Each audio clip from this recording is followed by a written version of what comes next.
Welcome, friends, to another episode of the Coffee Conversation Show powered by the Emerging India Forum TIF and a tech partner, Prime Infotech Solution. Series is The Emerging Lawyer. Theme is From Law School to Legal Mastery. We are at AWFI's co-working space and we have with us Sneha Bhawnani, a distinguished legal professional with a stellar academic and career trajectory. She is currently Senior Legal Counsel at the Hinduja Group. She has held prominent roles at NSE, CRISIL, SAM, demonstrating expertise in corporate law, M&A, regulatory compliance, and contract management. A rank holder and a medallist from Jindal Global Law School with additional credentials from the University of Oxford. Sneha's journey exemplifies dedication, skill, and a passion for legal excellence. So, friends, this will be an interesting conversation. A rank holder, then worked at corporate law firm like SAM and corporate legal departments, and now at Hinduja Group. So it will be interesting conversation. So welcome, Sneha, to today's Coffee Conversation episode. Thank you so much. So let me explain you the format. You must be aware the 2 rounds. So there is a third round, the rapid fire round. That is a fun round. You have to be fun, witty, quick, and you'll get to win this book, which is an autograph. Amazing. So that will be a Christmas gift. Okay. Sneha, my first question for the professional journey round. Yes. What inspired you to pursue law and how did your academic journey at Jindal Global University and the University of Oxford shaped your career? Right. So law has always been my calling. I think right when I was in class 7 or 8, candid discussions with my father about what the society is and what the bare acts are. My father always sort of inspired me to look at legal society and always to make difference in one's life. So I think being a lawyer, I'm absolutely doing that. And of course, as you mentioned, Jindal Global Law School has played a very vital role in sort of shaping me as a lawyer and as a professional. I will definitely share my detailed experience at JGU, which holds a very special place in my heart. So, yes. Okay. So my next question, can you walk us through a complex case or project you handle, particularly in mergers and acquisitions or regulatory compliance? Yes, so there have been many sort of cases in M&A which I've dealt, and one of them has been very, very massive, especially when it was in the peak of pandemic, when sort of economies were sort of feeling the brunt of pandemic. I was busy with my team working for a huge Indian conglomerate, doing series of investments, raising around 1,16,000 crores of amounts from different investors across the globe. That is one of the deals in which I have learned everything, right from how you start with a due diligence, how you make a report, how do you do a SPA to an SHA, and how you close the deal post massive negotiations in an investment deal. So I think that has been a very, very important deal. Other than that, in M&A, I've also seen a lot of restructuring sort of entities, sort of mergers and of two entities, especially PSUs. I've worked on those projects as well. So in M&A, I have sort of seen both ends of the world. I've seen demergers, I've seen mergers, I've seen investment transactions running into trillion and billions of amounts. So that has been a very niche area for me. In terms of regulatory compliance, also, if I may mention, closely worked on a lot of matters where the regulator directly is involved, and sort of you evaluate for, say, a market infrastructure institution, how, for example, a shareholder could be a fit and proper for that. So you directly work with the regulators team, and then you evaluate, and then you work on those projects. So yeah. Wow, that's interesting. So now let's go to next question. How do you approach contract management and negotiation to ensure both legal and businesses are aligned? Yeah, that's very interesting question. So since I've extensively worked on contracts, I think for me there are 3 R's which are very important for a contract, which I think everyone should sort of keep in mind. It's basically your understanding the risk matrix, doing the risk assessment, and doing the risk mitigation depending on what your business requirements are. if you have these 3 R's in place, you have your contracts in place, because every contract, it's not a copy paste model. Every contract would require tweaking based on your business requirement, and whether you are filling up shoes as a service recipient or as a service provider. And how do you ring fence the liability of the organization? I think that's the key. If you catch that, I think you can manage and master all contracts. And when it comes to negotiation now, negotiation is very interesting. Since I have been part of a lot of negotiations, I think your demeanor matters a lot in a negotiation, and the mindset that there has to be a win-win situation, and not to say that I'm always right. So there's a very famous concept, I don't know if you've heard, that's called the BATNA, which is basically best alternative to negotiated agreement. So come up with a solution, don't end up in a fight. And that's what a negotiation is about, where you win, the other party wins, and everyone goes home happy. What is the third point? You said 3. I said, yeah, risk assessment, matrix, and mitigation. Okay. So the 3 R's basically for a contract. Okay, that's interesting tips you have shared, and this framework of BA TNA. TNA. Yeah. I've read it. That's a very interesting concept, Yeah. and I've seen legal professionals, those who I'm doing Koffee, Right. they are working on this BATNA format framework. That is very Absolutely. interesting. Yes. People are researching frameworks used by industry gurus, leaders, Yes. and legal professionals have become like management professionals. You're Yes. wearing 6 thinking Yes, hats. absolutely correct. Edward Deep, So in my Yeah. Koffee also, I'm learning so many things and implementing. And the speaker said, I have to, before I sit on a table, I have to understand what Correct. I have to include his viewpoints also, because it is a marriage. Yes. As you rightly mentioned, these days legal professionals are becoming like all-rounder cricketers. You know a little bit of management, business, your law, and everything comes together and you become a wholesome lawyer. This legal professional, you have to watch the episode. He said, I have started playing. He's a passionate gamer.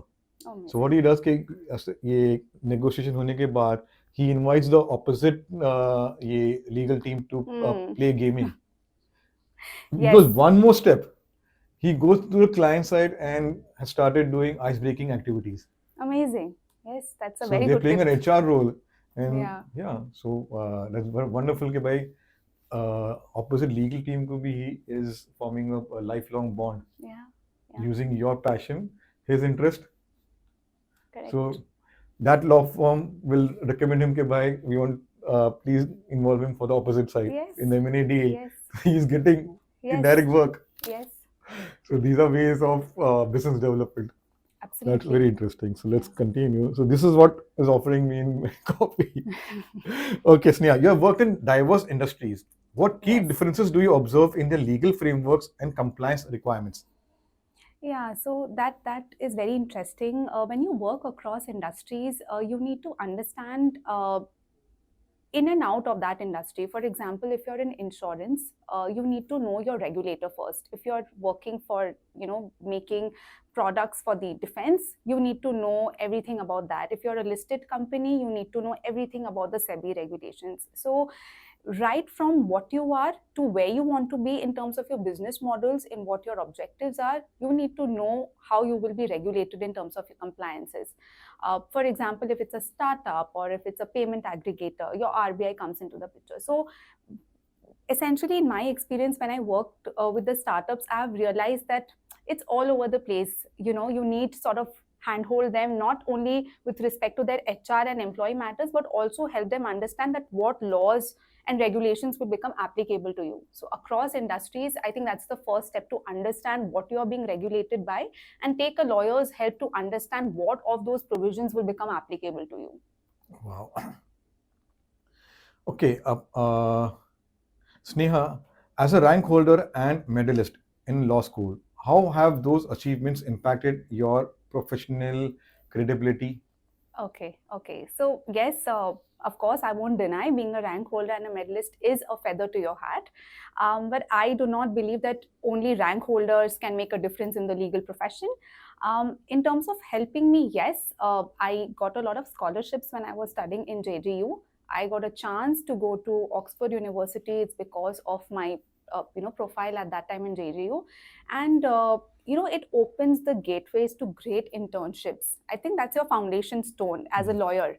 Always do correct internships and do the right internships. It sort of grooms you as a lawyer, and it helps you understand where you want to be as a lawyer. I mean, I'm a corporate lawyer. Somebody might be wanting to become an alternate dispute resolution lawyer. So that helps. So I think being a rank holder, I was always given the chance to sort of go for the PPOs and go for the assessment internships in great law firms and then choose my career path accordingly. Wow. Okay, Sneha, what are some significant challenges you have faced in your legal career till date, and how did you overcome them?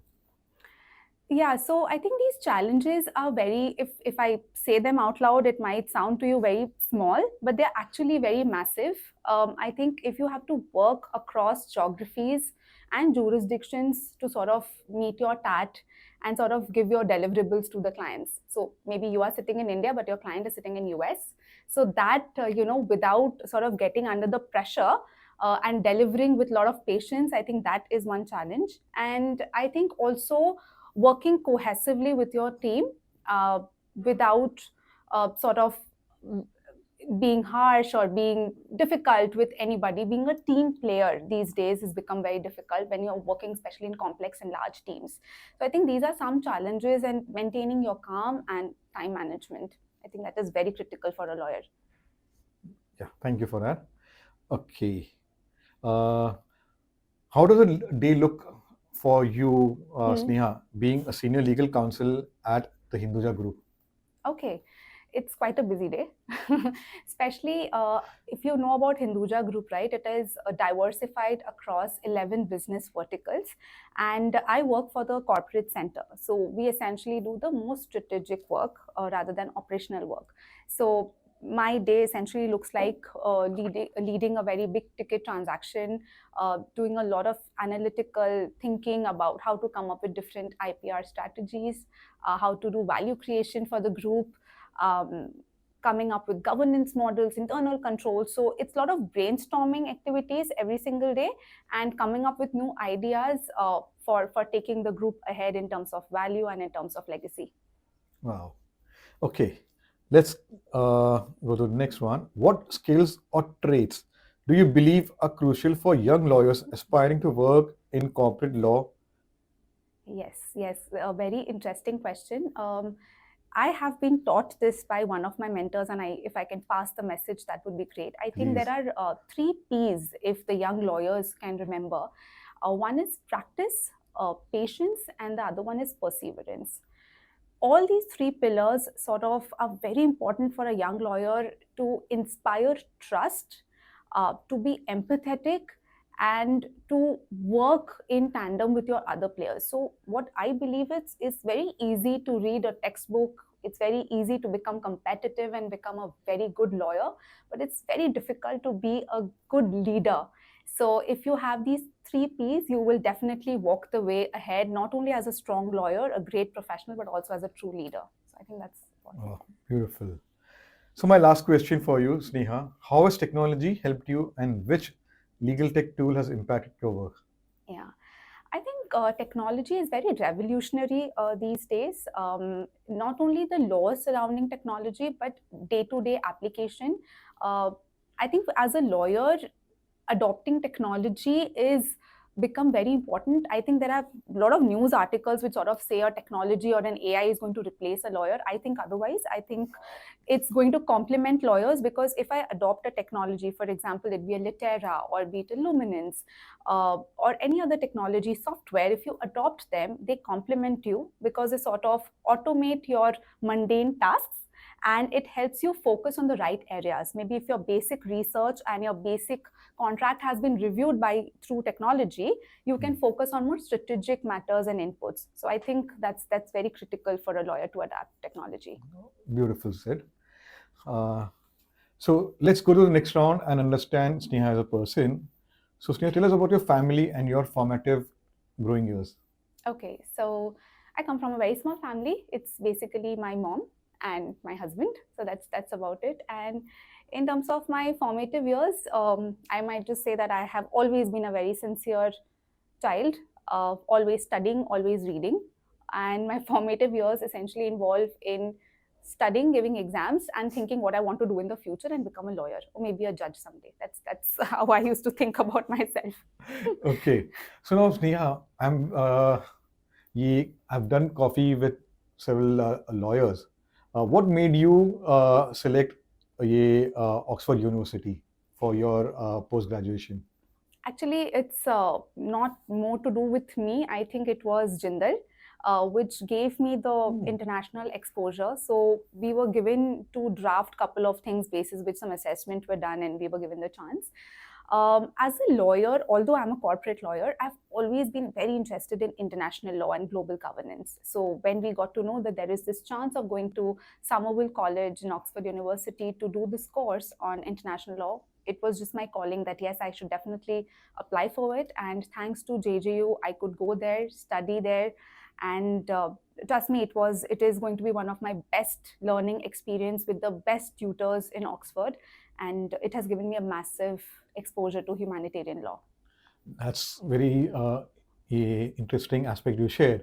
So students out there, enroll for, I'm just doing a pitching for OP Jindal Global University. Yes, why? I'll explain. Okay, give Sneha an exposure to international university, international law, and so many other things. So enrolling for a law college or university where it broadens your aspects not only for Indian laws but international law, that will add benefit. Like we have done coffee with Deboshi. He is a PhD, a Yes. doctorate in international law. He was a former colleague also. I know him very well. So, so we did. He was one of the panelists, as I shared, on Sure. ESG. Sure. So yeah, he has a warm relation with me, and he'll be traveling.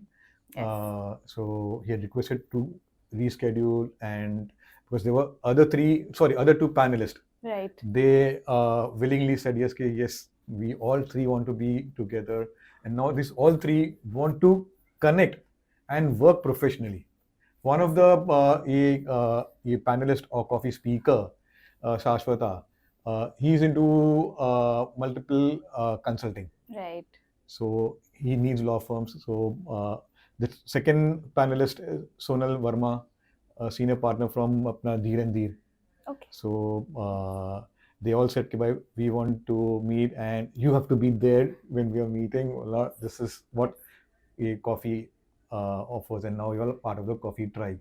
Right. So I'm very fortunate that all the coffee speakers Yes.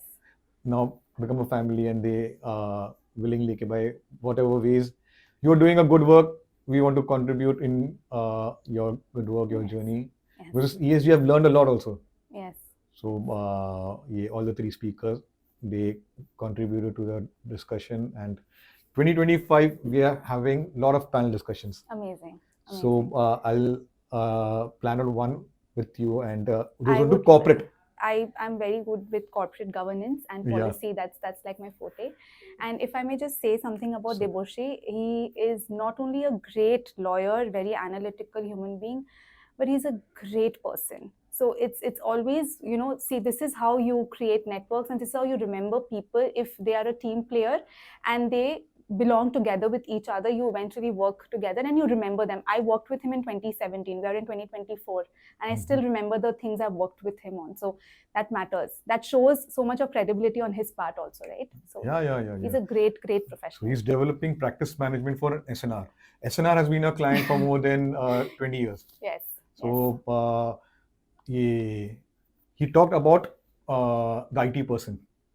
Okay, Yeah. I asked him, you know him? Bola, yes, I know him. So and I was so your soul SNR's journey Yeah. have been, and you Yes. know the IT because he's a senior IT head now at SNR. Right. I Right. have a good relation with him Yes. from the days of Delta View. Amazing. When this product was introduced in India, the Litera Compare, the original name Yes. was Delta View. Right. Then it shifted to ये Workshare Professional, then shifted to Workshare Compare, and now Correct. the final Correct. name is Litera Litera. Compare after Compare. Litera took Yeah. over. Yeah. So he told me, remember Delta View, that Right. IT person. Right. That's a Right. Delta View. I Correct. remember, but you remembering and saying it, that was an emotional moment. Yeah. Yes. Yeah. So let's continue. Yes. So yeah. So Sneha, are there any hobbies or activities that help you unwind after work? Yes, absolutely. So I am a trained Bharatanatyam and Kathak dancer. So whenever I get the chance, I would like to dance my heart out. I am also very fond of playing badminton. So yes, I like to pursue these hobbies or maybe read a book and then unwind my day. That's interesting. Okay. What's your favorite book or movie, and why does it resonate with you? So, if a book comes to my mind, I think I really like Kite Runner by Khalid Hosseini. I'm not sure if you have read that book. That book has everything right from friendship to feeling of redemption. If you do something wrong, how it carry forwards you as a person, the feeling of guilt, how your political and your social economic scenario changes you as a person, and then how eventually you evolve in terms of friendship, in terms of companionship, and eventually how everything falls into place. So that really is very close to my heart. And in terms of movie, I think I'm very fond of Pursuit of Happiness. Not sure if you've seen that, but the entire plot of not giving up in despair and to struggle and find the way through. I think that's what every lawyer does, right? So that movie is also very close to me. Beautiful. Both, I have watched and read Kite Runner is Yes. the place of Afghanistan. Afghanistan, yes. Yeah. And the turmoil there, yes, The turmoil. absolutely, yeah.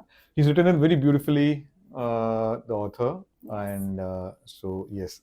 So So I'm- basically, it's never to give up, and you can always go back and change things. Yeah, yeah. Don't be Both- afraid of making mistakes. Just have the courage to make them right.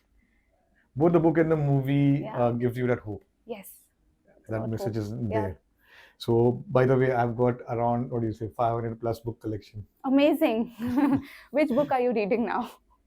I'm reading 4 Agreements. Okay. Okay. Very interesting. That Principles of Life 4 Agreements, which that author has. My friend in the group shared, have you read this book? Right. So I went and did my research. I got an AI tool which gives you a book summary. Yes. Yes. So this summary was there, and I found it. I bought it. So he said, I have my copy, and yes, whenever yesterday I was in Bangalore. Right. So I was at the airport. I almost on the verge of completion the book. Beautiful concepts of the 4 agreements. I will definitely read it now. Okay. So what are your go-to weekend activities when you want to relax and recharge? Yeah, so typically, since we do not get much time on the weekdays, so weekends typically become like a quick check-in with a friend or with a family member to go out for dinner or maybe go watch a movie. I do also sometimes like to wake up in the morning and just go for a long alone walk to just appreciate the nature. I really like that. So that is also one unwinding tip for me. Wow. We are learning new things. Every speaker inspires with journey, whatever. So, are there any philanthropic or social causes you are passionate about? Yeah. Yes, and some of them, thankfully, I've been able to pursue also in the past. I really like to teach. So, this also comes from Jindal. When I was at Jindal, I was a research assistant and a teaching assistant. So, that gave me a flavor of teaching. So, whenever I get a chance, I like to teach the underprivileged children. And that gives me immense sense of gratitude. So, that's the best part. You're still continuing? Right now, no, but I'm going to resume in 2025. That's my one of the New Year resolutions. Oh, that's very good. Okay. So I'm the president of my Lions Club. So whenever you're starting this, we would love to come and spend time with them. So that will be one of my. We'll do this. We have done peace poster competition. This is an international competition. So for the viewers also, I'm sharing, which is established from Lions International. It's a very old AP Sports of Competition. So this year, as a president, I did with a school, which is a Gujarati medium. Right. Then I did with my community hostel kids. Right.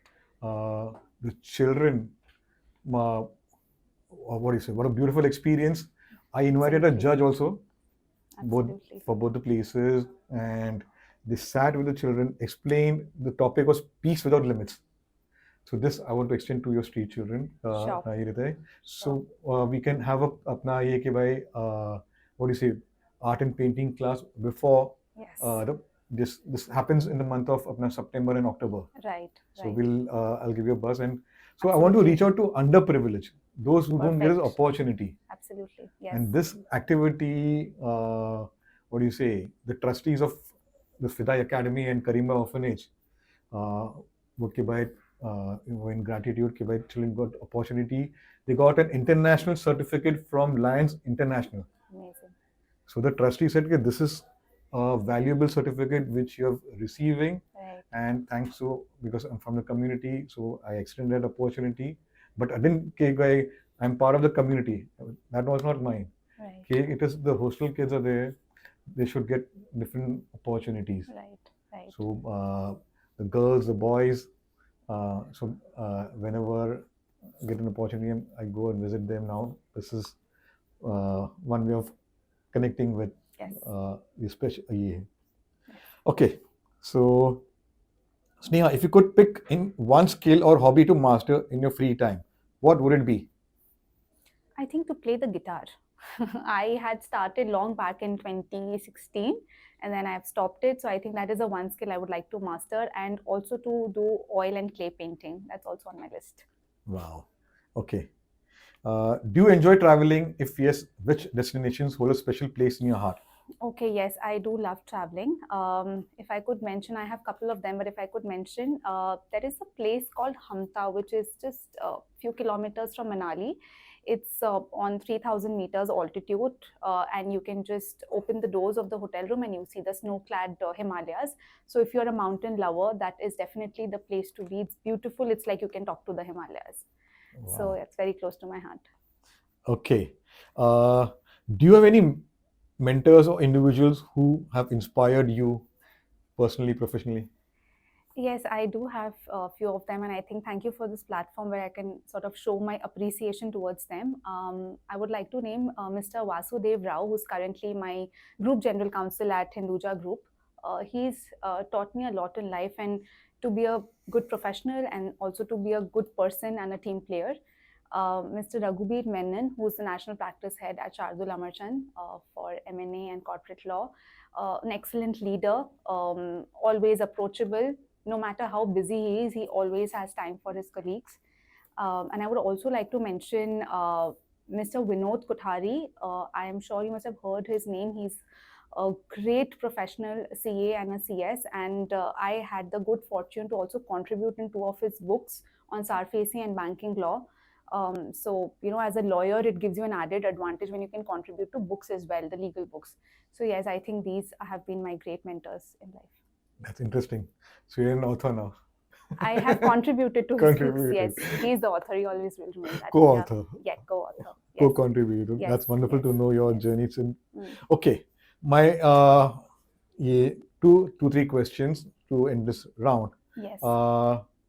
You're an epitome of feminine power. So we have got this series, Sri Shakti. So what does Sri Shakti mean to you? I think Sri Shakti would mean in today's world is to break the bias and break the glass ceiling and show your power and get the seat on the table. Oh, beautiful. As this is the month of Christmas, which is, celebrations, hope and everything. Yes. So any message you want to give out for Christmas and New Year? Yes, so Christmas is very dear to me also. And I think one message which I would like to give people is that no matter how much life puts you down, just stand up and give it a chance. Don't give up. There's always hope and there's always light at the end of the tunnel. So go ahead. Wow. So my last question, which will be a googly one. Describe Sneha in one line. Oh, okay. So I think Sneha in one line would be a go-getter and she is. Do you watch cricket? Do you follow cricket by any Not chance? much. Not But into I sports. think I don't follow cricket much, but I do like to watch the strategies on the field. Mhm. So Sneha could be a mix of the strategic mind of maybe a Dhoni and maybe the impatience and aggressiveness of a Virat Kohli. Wow. So that's the combination right now. Beautiful, beautiful. So now let's have some fun. The rapid fire round. A habit you're proud of. To be competitive. Wow. Okay. Your go-to comfort food. Rajma chawal. Okay. You're a morning person or night owl? I'm a night owl. I can stay up the entire night. Okay. Your favorite badminton player? Sanya. Okay. And your favorite Bharatanatyam dancer? I would not be able to answer that right now. Sorry. Yeah. Okay. Yeah. Mhm. A life mantra you live by? Get up and show up. Okay. Tea or coffee? A coffee person. So let's see. Always. Yes. Coffee is not good. Your favorite color? Red. Best piece of advice you have ever received? The best piece of advice is that lawyers can change day into night and night into day. So that's how I become a lawyer. Wow. A book you would recommend to every lawyer? I don't want to be very legalistic in terms of recommending books only to lawyers. I think everybody should read the book called The Fountainhead. It sort of changes your perception about a lot of things. So I think you should definitely give it a chance. That's very interesting. From kite runner to so Fountainhead. you've got a good reader, I like and to you're read, yeah. explaining the concepts in the book beautifully. So Sneha, you did very well, and you get to win this book. Thank you so much. Yeah, and it's been autographed. Amazing. Okay, thank you so much. Okay. So friends, it was a lovely conversation, bonding over a cup of coffee, which I also enjoyed this. This episode will be one of the special because it was like meeting over a cup of coffee with a friend. That was the feeling I got, Sneha, truly. I hope it was mutual. Same here, absolutely. Yeah, so a lot of things which are underprivileged children. So she said two things which very memorable: the 3 R's for contract management, 3 P's for skill development, and as she shared, Kibai, a lawyer has to wear 6 hats. So read this book of Edward D. Bono. Yes, lawyers are wearing 6 hats. You can watch previous episodes of Coffee Conversation, where we have over 300 plus episodes with different subject experts and topics. All persons have shared different insights. I've been hearing from different coffee speakers from the legal field. Okay, yes, we have to be an HR, we have to be a management person, so many things. So for deal management, so many things. So all the people, not only lawyers, this coffee conversation is for everyone to subscribe. And if you want to be invited, like Sneha, we have got in person and Zoom. We also do have international coffee speakers. Like recently, we did with an industry tech leader. So subscribe to the channel. You'll get notified. You'll become part of the coffee tribe. So enjoy your Christmas and Happy New Year, because this is the month of your make new Year resolutions, your bucket list. So all the good wishes. So thank you.